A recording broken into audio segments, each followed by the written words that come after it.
Ang mga cheater, day, sa una pa ng panahon pa nasgira sa imong lula. Panahon pa na sa mga yamasitag, mga guerrilla, ang mga cheater, buhi na. Ang nakalahi ragyod sa mga cheater sa una o karong panahon na. Kaya ang mga cheater sa una, kung masakpan, ikaw ra manghingtungdan og silingan ang mahibalo or kahaba pinaka-worst usa ka barangay o mga kaparyentihan. Maura may mahibalo kung mang-cheat ka sa una. Kung mang-cheat ka sa una, di man pakaulaway sa social media. Ang cheater sa una, kung masakpan, sulungon man sa balay. Magtaking man og sundang ang asawa, or kaba magdalag armas ang bana, or kaba bunal, kay pangpuspusan mong duha, labi nag masakpan mong kapatong-patong mo, galigid-ligid mo diya, ora-ora, na.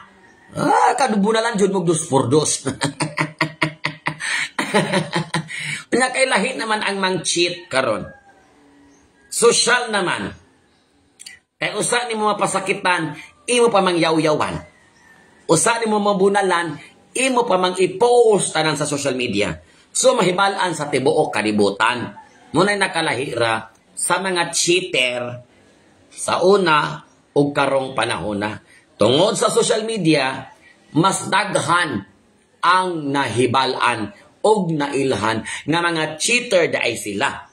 Kay ang babae, for example, na walay alimuhag, inosente siya, ang lalaki ang na-partner, adun na asawa, kay gipatuo siya, nga single siya, sayang kalagot, ma-post man niya sa social media.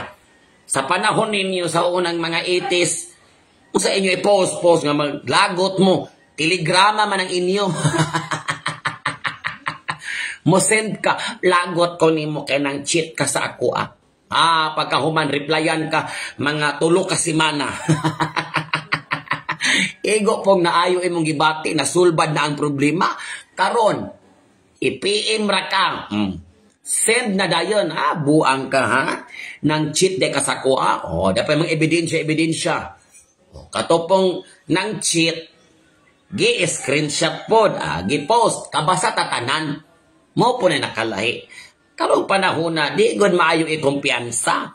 Munang kung magligid-ligid mo diha, sa inyong kauban, unya dili na inyo pamalong na daan mong suga, lingi-lingi mo diha sa kwarto, o wabay nakaon nga kamera. Kay basin unyag matrap ka, disgrasya ka, mirisi pod sa imuha. Unang ako, kung papilion ko, asa ko nga panahon pabalikon, pag-abot sa mga cheater-cheater, kay buhi na maguno sila sa karaang panahon, ganahan ko balik sa karaan. No? Kay kung mang-cheat ka, us kaagira ka. Kung dili ka buhion, patay gyud ka. Unya karon, sus ko day. Hasa ito mga paryente nga, wa kailan nato nga tuan sa mga lagyong nasod nga, wa na to igkita, pila ka tuig mahibalo. Mahibalo ka, i-post baya ka. Unya i-share pagyud ka. Labi na daghang kay mga content creator karon, pistahan pagyud ka. Pero para na ako, pag-abot ang mga butang sa mga personal nga mga paghitabo kanay mga cheat, no? Sa ako na po nga opinion, kung mahitabo sa ako, di po na ako i-post sa social media. Ako'y magsulbad sa akong problema. Ako'y magsagang o magatubang sa akong problema. Nanong i-post pa man ako? Kaya na lang kong celebrity.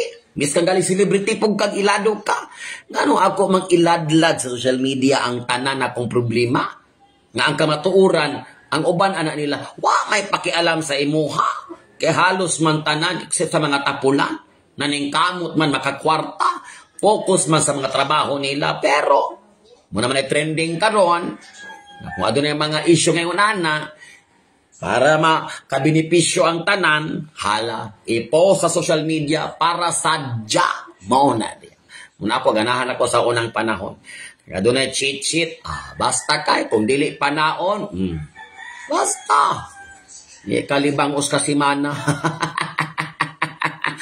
Muna diha, ang mga cheater sa una pana. Ayaw ingon nga, nganong ni oso, dingasa. Kanali yung mga boyfriend o girlfriend diha, gipang-ilad mo. Oh, sa una, wa lang ko yung cellphone. No, di man mo ka-monitor. Pa may cellphone sa una, karon monitor naman nimo pila ka minutos di ka reply, maglain naman nimo ginhawa. Mao na diha. Alingasa, ang mga cheater walang kamatayan. Ay, nako, kagot ko. Laitan ako yung mga fallopian tube, mga day.